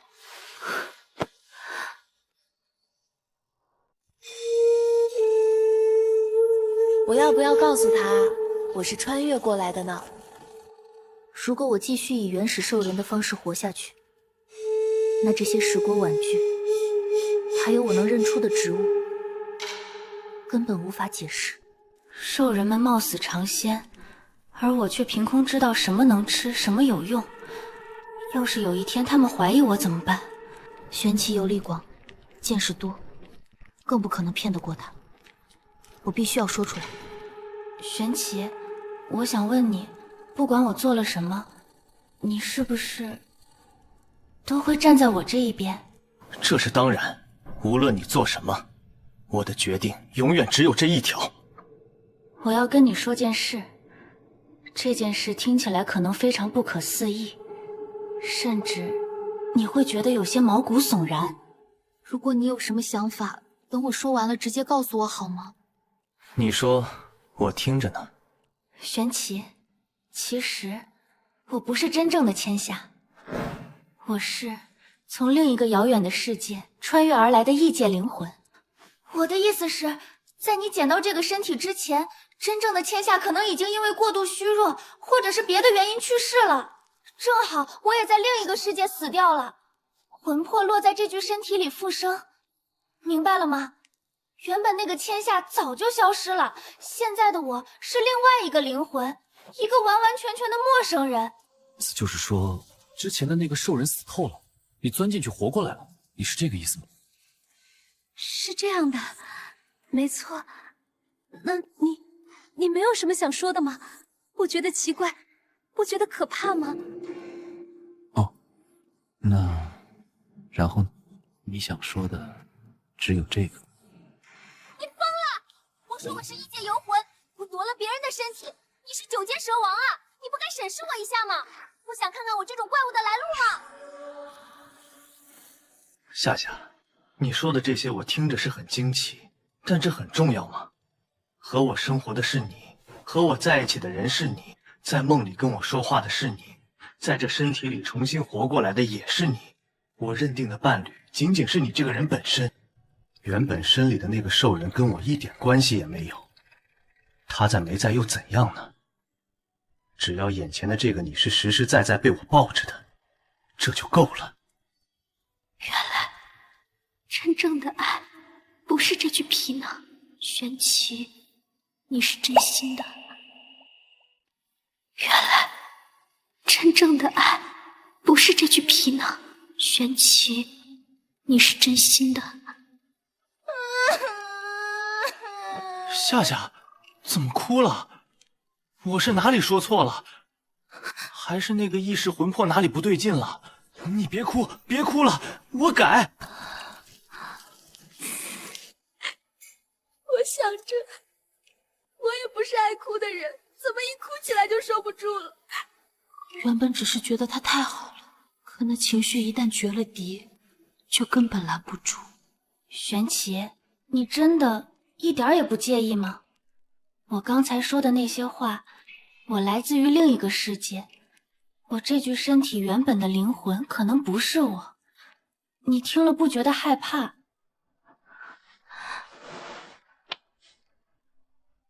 我介意什么？介意你不是原来那个身体的主人。夏夏，你好像一直都搞错了一件事。你自己说，你是穿越过来了以后才被我捡到的，对吗？那不就是了。从始至终，我玄奇认识的只是你。从一开始相遇的是你，在山洞吃烤肉的是你，救我的也是你。原本那个千夏早就不在了，我只要你。既然我喜欢的本来就是这个灵魂，我介意什么？对啊，我和玄奇有交集的时候已经是现在的我了，那时候原本的他已经离去了，并不是我中途取代了谁的伴侣关系。原来我一直在庸人自扰。你说我为什么不害怕？夏夏，你也太小看九阶兽人了。这片大陆上能跟我玄奇动手的数都数不出来。你这么个瘦弱的风一吹就倒的雌性，就算你是穿越过来的，你能对我做什么呢？嗯？你这脑瓜子里装的是什么？简直太可爱了！完了，难不成真的是一孕傻3年？我也觉得平时自己挺聪明的呀，怎么偏偏在这种事上钻牛角尖？其实夏夏，当你开始教部落的人做石锅，带大家烧陶弄玩具的时候，我就已经感觉到你真的很特别，跟以前的你有很大的不同。怎么个不一样法？我游历过很多地方，包括各种超级部落。有些部落知道把事物弄熟，但也仅仅是弄熟，甚至比我最初丢给你的那块还要糟糕。至于石锅，这些形状规整的碗，还有辣椒、生姜这些被你发现用处的植物，没有任何一个地方有过。果然瞒不住他。目前的兽人们还没顾得上深思，可只要有个带头的跳出来质疑这些知识的来源，我真的会被当成异端烧死吗？那该怎么办啊？要不以后要是有人问起，我就说我有自然之力异能，反正我有这些知识，听起来也很玄学。不行，绝对不行！夏夏，你不知道雌性觉醒自然之力异能意味着什么？一旦消息传开，不出半个月，这整片森林会被超级部落的抢夺者围满。哪怕是我，也不可能在这种混战中保证你100%不被夺走。觉醒自然之力的雌性，会立刻被强绳带去那些顶级的超级大部落，接受高级巫师的终身培养，一辈子被困在那里接替位置。重点是，如果你始终无法展示出真正的，而非这种超前的头脑所制造的自然之力，一旦穿帮，你就会被定义为亵渎神明的有罪之首。我这些年到处漂流，见过唯一一个拥有自然之力异能的活生生的奇迹。在远方，有个以那个雌性命名的图雅部落。图雅觉醒异能后，能跟所有植物共鸣，能治愈重伤的雄性，能在历劫时吸取大地的能量。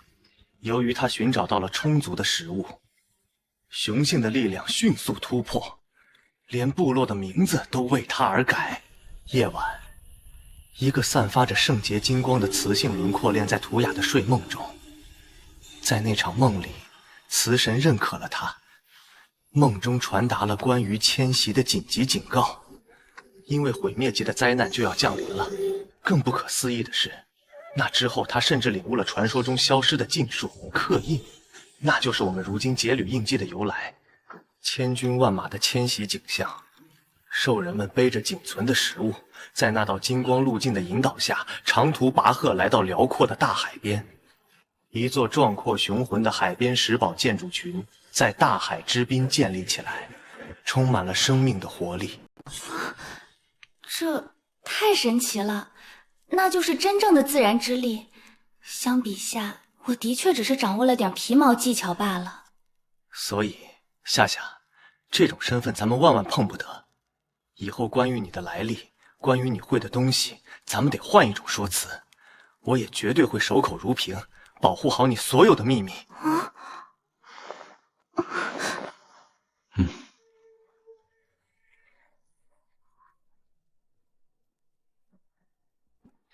怎么我想出来的方案就这么不可行呢？明明我知道板栗、辣椒，甚至连水稻都会种。唉，我也太想当然了。这到底不是在21世纪，我毕竟不是本地兽，这里的规矩比我想的复杂多了。穿越都让我碰上了，怎么金手指这种好东西就没给我？给我来个系统多好啊！奇怪，我怎么好像听到有人在喊我的名字？好像是第2次听到了。可是这片世界怎么会有人知道我的存在？夏夏，你刚才说什么？没说什么。天色已经很晚了，别想了，快躺下休息。怪不得大家都喜欢双开门身材，这个怀抱真的是安全感拉满啊！玄奇，你有没有想过，等崽崽们出生了，该给他们取什么名字？我还真没考虑过。你是崽崽阿母，这种事情还是你决定，我听你的。寿氏好像不需要顾及什么父姓母姓。玄奇，我想到了，一个特别好的。什么名字？千玄，好听吗？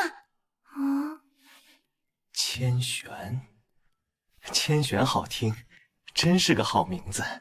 夏夏，你真的太会取名了。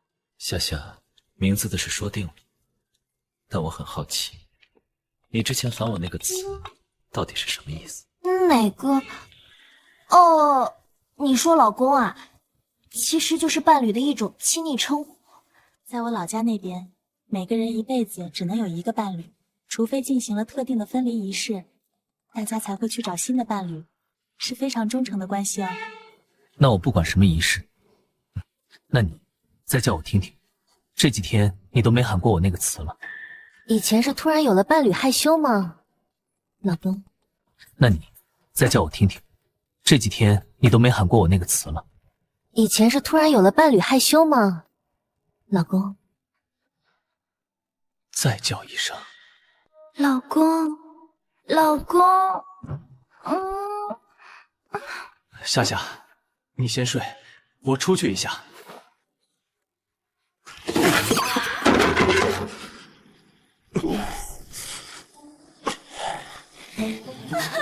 玄奇跑去冲冷水澡了，我本来以为他没有任何想法呢，没想到呀。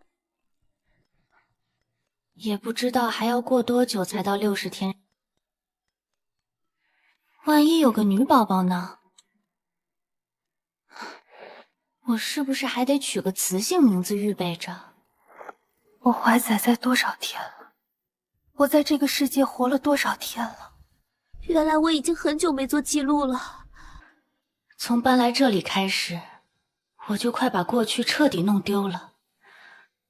我已经想不起原来世界的那些日期和数字了，也许总有一天我会彻底忘掉以前的世界吧。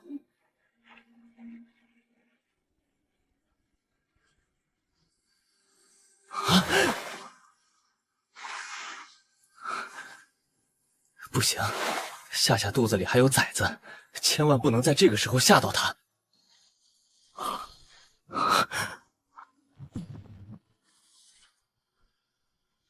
来到狮王部落才10天，要做的事情还很多，做更好吃的食物，照顾伴侣。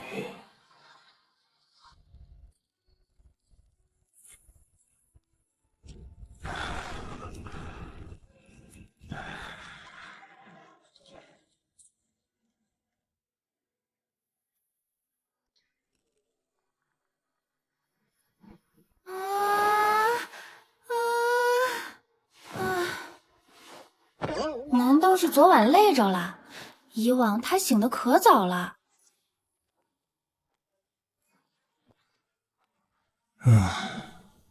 说什么呢，夏夏？爷，你怎么醒了？我说话那么小声，都把你吵醒了。你翻个身我就知道了，什么时候醒的我都会醒。那个，昨晚太累了吧？毕竟你还大半夜跑出去。累？不累，只是木桶里没水了，我去补满。我信你个鬼！哎，我懂，我懂。饿了吗？今天带回了有能量的肉，让你试试。能量肉跟普通的有什么不一样吗？啊？这是我在迷雾森林猎到的巨羊肉，体内蕴含纯正能量。本来你之前身体太虚弱，承受不住这么大的补给，但最近你有了我的兽印滋养，身体底子好多了，这能量直接让崽子吸收，刚好够用。太好了！我也烦死现在这么瘦弱了，我们要赶紧试试。之前还得把食物转化为能量给他们，如今这能量肉直接就能被小家伙吸饱，剩下的才轮到补你的身子，很快你就能胖回来了。羊肉，哎，那个能不能弄得不膻？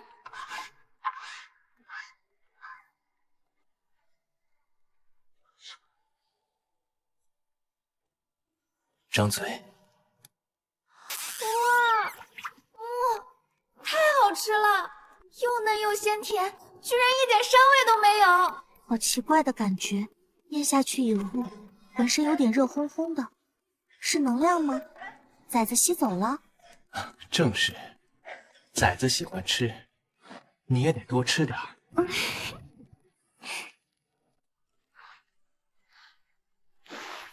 千夏，千夏，你在吗？玄奇，你听到有人叫我吗？我出去看看。汉川组长怎么每次来都赶在饭点啊？你找我有事情吗？千夏，我是来给你一个交代的。之前答应给你的食物，查清楚了，肉是被一个叫虎月的兽人私自贪下的。继续。那虎月本是个老实的四阶兽人，平日沉默寡言。他给你送肉的时候被齐娜瞧见了，齐娜以为他在追求你，于是齐娜以此诱导，对虎月说：“只要把肉分给他，他就愿意跟他结侣。”虎月一是鬼迷心窍，没挡住吸引，就答应了齐娜的要求。齐娜越来越过分，逼虎月上交更多的肉，最后分到你这儿，就只剩一点残羹。齐娜，怎么又是那个坏雌性？我就先看看他给出的处理办法，若不合我意，正好也能听听玄奇讲道理的本事。你看这样行不行？让齐娜和虎月当众向你认错，而且齐娜那一家必须承担你生产前这期间所有的食物来源，你觉得如何？夏夏距离生产大概还有30天，这点小肚鸡肠，这家伙故意告诉我是要再说。这点惩罚抵掉的食物，对他根本不叫事。那我要是说我对这个处理结果一点都不满意呢？那千夏，你想怎么办？你尽管提出来。我想要的答案你很清楚，让他们滚。我想要齐娜和虎月2个人都滚出狮王部落。千夏，这恐怕没法照办。齐娜不仅是部落的原住雌性，她家在金狮族中也有势力，把他们赶走容易，可一旦他们去了象族或黑狼部落投奔，若是反咬部落一口，部落就有覆灭之危啊！行，你的理由我听懂了，那我退一步，我要齐娜和虎月2个一路下跪到我的石穴门前，并跪着向我诚心致歉，这个条件没得商量。要是齐娜死鸭子嘴硬不愿意跪，我不介意让我那没什么耐心的伴侣去亲手处理她的伴侣。我懂了，我会督促他们到你面前跪着谢罪。我现在就去安排。他明明知道原来的那个千夏瘦弱的不成样子，也知道没一个雄性喜欢他，更没半点食物来源，那是他的活命肉啊！他还是下手了。这种人根本就不配得到宽恕。我不明白，齐娜明明有好几个兽夫，虽然实力比不上珊瑚的雄性，但几个大男人怎么也能养活他一个，为什么偏偏要抢原主的肉？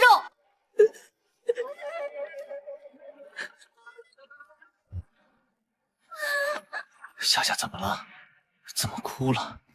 如果不满意这种道歉方式，只要你说个准头，我现在就去把他们2个都杀了。我就是不满意，那种坏心眼的家伙，他明知真相却见死不救。玄奇，你知道吗？原主最后不是病死的，是饿疯了。他那是想活着，他只是想填饱肚子。结果那个倒在野外的人，到死都没等来一个发现他不见的族人。我也很想让他长命，可是我现在顶着这副好端端的身体，谁会信我是在报血仇？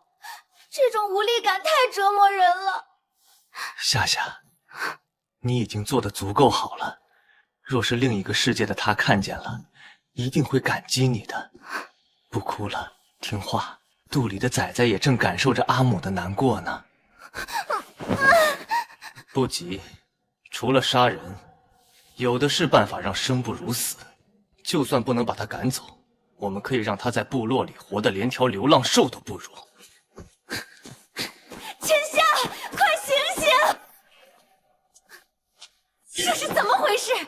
哪个天杀的敢惹我千夏妹子掉眼泪？我说你这蛇兽，平时看着护短，关键时刻让你伴侣委屈成这样，你到底会不会哄雌性？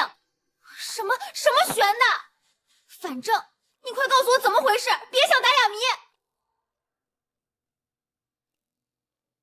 我就说那天在部落门口，他那副嘴脸是怎么回事？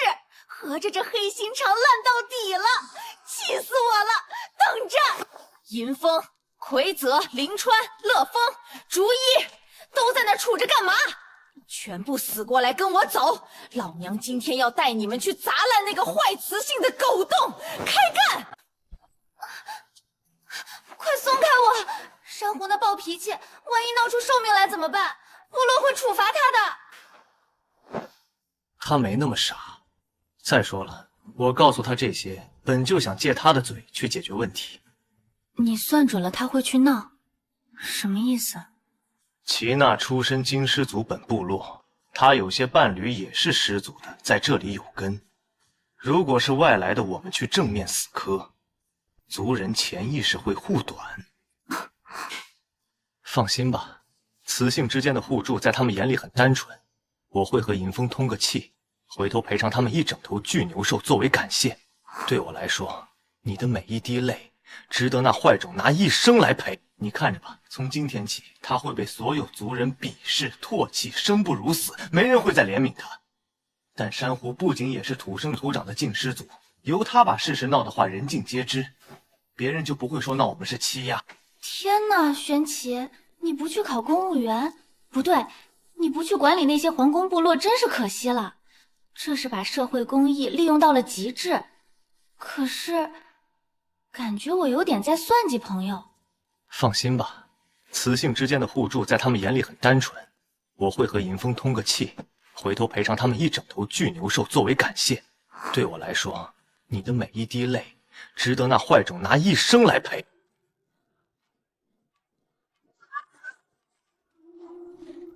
齐娜，你给我滚出来！你这个黑心烂透了的坏雌性，马上滚出来！那时候的千夏，瘦得像是几百年没吃东西一样。他原本不必过这种苦日子的。明明有酋长的救济肉，他本该慢慢养好身体，甚至被优秀的雄性追求，可他差点被逼死。珊瑚，你发什么疯？大早上的跑到我洞口叫嚷，没完没了了是吧？我发疯？哼，你自己做过什么见不得人的勾当，心里没个准数吗？哼，我这些天连面都没和你见过，我做了什么？有本事你就当面说清楚，在这撒什么泼？银风，你们这又是什么意思？带着人打扰我们休息。虽然你等级高，但这在部落里未免也太欺负人了。我们雌性说话哪轮得到？你一个雄性在这里叫唤，滚一边去！听奎子说，上次你还想对珊瑚动手，看来你是把雄性的规矩都忘光了。既然如此，我觉得很有必要好好教教你什么是真正的规矩。珊瑚，齐娜到底是做了什么缺德，值得你们这么兴师问罪的？大伙儿应该没有不知道千夏的吧？人家不仅找了9阶伴侣，还一下怀了3崽子，甚至无私的教咱做各种吃法，弄新工具。大伙说对不对？那当然，千夏是咱部落的福星啊，大伙儿都知道。那你们可知道，千夏刚来时过的什么日子？那时候咱们没有食物统筹，他是孤身一人，由酋长自己醒出肉来资助。可本该拿到的一大块肉，拿回洞里却剩不了2口。到最后，他实在饿得没法，大着胆子去河里抓那种没肉扎手的刺刺兽来充饥。酋长不可能给假肉，肉也不可能在路上凭空变少。真相就是，当时负责给千夏送肉的虎月被齐娜勾搭上了。哈！倩拿盯上了那个救命肉。他对虎月说，只要分肉给他吃，他就让虎月当他的受夫。虎月这没脑子的，居然拿部落救济给雌性的命根子肉去做交易。更不要脸的是，这个雌性为了分点肉，在外面就开始，甚至变本加厉，到最后克扣的差点饿死千夏。你们说，这种雌性能留在部落吗？简直太过分了！齐娜，你个下贱皮子，5个受服还不够你吃喝，居然偷别人的活命钱！怪不得那时候千夏总说那是他的恩人，这得受多大委屈才被饿成那样啊！这个虎月也要严惩！虎月真是丢尽了雄性的脸！不是，我没有，你不要乱说！你有什么证据证明是我拿的肉？如果没被寒川发现就好了。山虎，你有什么证据证明是齐娜和虎月贪了千夏的肉吗？拿不出来证据，别想污蔑我的伴侣。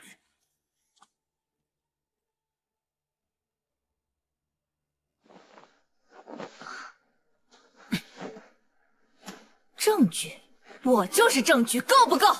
我这副身子就是证据。这10天来，即便我有足够的进步，却还是长不了一点肉。如果你想要别的证据，那么我就请酋长和寒川一同来好好唠了。去，把酋长和寒川请来。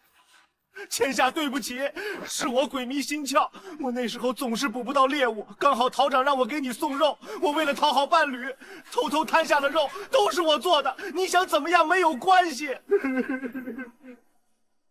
那我想要你死。你这个要求是不是有点太高了？你是个什么东西，敢对我的伴侣这么说话？天哪，这个男人太帅了，我要疯狂了！你还不去在这儿干什么？想让我送你一程？我过分？当初他虎月拿着我生存所需的食物去讨齐娜欢心的时候，有想过我吃饱肚子吗？你们这些人知道我之前过的什么日子吗？我那时候一直傻傻以为是因为我没有伴侣，所以部落按照规矩才少分我食物。我心怀感恩，想报答部落当初收留我，我不要命的去参加采集队挣吃食。可是结果呢？我饿晕在野外，差点死在那儿。最后是我运气好被玄奇救了，这是我命好。如果碰到的是野兽或者流浪恶兽，我这条命早他妈去见兽神了。这时候你说我过分，是谁先让我没活路的？怎么现在都觉得我过分了？当初虎月拿着我保命的口粮去讨好齐娜的时候，你们怎么不觉得他过分？你们根本不知道我过的是什么日子。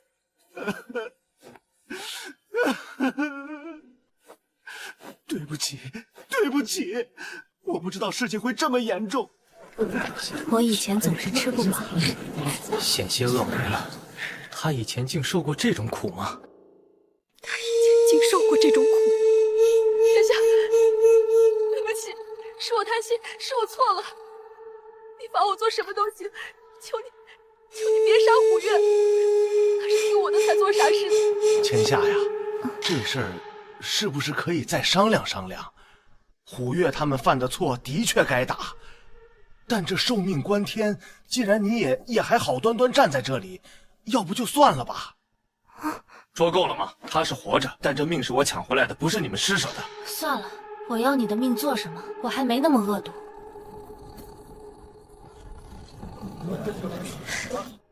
跪着干什么？还不赶紧起来去想办法筹集食物！今天要不是千夏心软大度，谁都救不了你们2个。珊珊，晚点再去吧。玄奇那眼神你是没看到，凝重的能滴出水。千夏刚刚在那儿大吵一通，肯定也累了。先给他们点单独的时间。虎爷和齐娜简直就是混账，平时知道千夏瘦瘦小小的被欺负，但我压根没想到那会儿他竟然都要饿死了。还好我那个时候带他去找过几次吃的，谢天谢地让他遇上玄奇做了寿夫，不然他要是真死在荒山，我也活不下去了。都过去了，那是从前，以后啊，他只会一天比一天过得好。真是奇了，你们俩这心眼，一个二个全跑去千夏家了，一个醒了就要找他聊天，一个听到人家寿夫放话请个人就想接上指示，怎么那是先受下凡了不成？亏则你不懂，千夏不仅心地好，而且脑子聪明，他对我掏心掏肺的大方，又不像齐娜那样装腔作势，谁不喜欢那样的雌性当最好的朋友？哼！什么都不用去想，现在的你只需要安稳的睡一觉。珊瑚，我有事出去一趟，麻烦你帮我照看一下千夏。行，你去忙你的吧，千夏这里有我呢，保证照顾得好好的。照顾千夏，就像照顾最可爱的幼崽一样，我可太乐意了。玄奇，你来找我是有什么事吗？有事。你到底想说什么？你该不会是来找我专门向我释放你的兽人魅力的吧？听说你还没有结旅，你提这个干什么？你该不会是想说让我成为千夏的第二兽夫吧？我有表现的这么明显吗？没错，我就是这个意思。我想让你成为千夏的第二兽夫。不是，这是什么意思？你说认真的？千夏还有30天就要生了，一旦蛇蛋出生，我就得立刻孵化，至少60天不能离开蛇巢半步。那2个月，我没法照顾他。而你是我看好的兽人，但这不太好吧？有什么不好的？难不成你有争议的雌性？没有，我没有喜欢的雌性。我想问，今天阿父说完那些话之后，千夏为什么突然一下子情绪变得很差？我看你当时很护着他，这个问题的答案，等你成了他的伴侣，你自然就会知道了。好好考虑，明天给我答案。其实，他的眼睛确实生得极好看。川儿还没吃吧？正赶巧，一起吃点儿。阿父、阿母，我要结旅了。我这个榆木疙瘩般的崽子，竟然开窍有心仪的雌性了！你说啥？再说一遍。你刚才说什么？你好好说说，你是看上哪个雌性了？居然突然想通了？还有，人家雌性能同意不？我就说他从小就主意大，别的崽子早找好了，他天天满脑子有什么升阶实力，我一度都以为他不近雌色呢。究竟是哪位奇女子能让我这绕着雌性走的崽子转性？我要和千夏结旅。啥？阿父、阿母，你们没听错，我的伴侣是千夏。难道是千夏看上你了？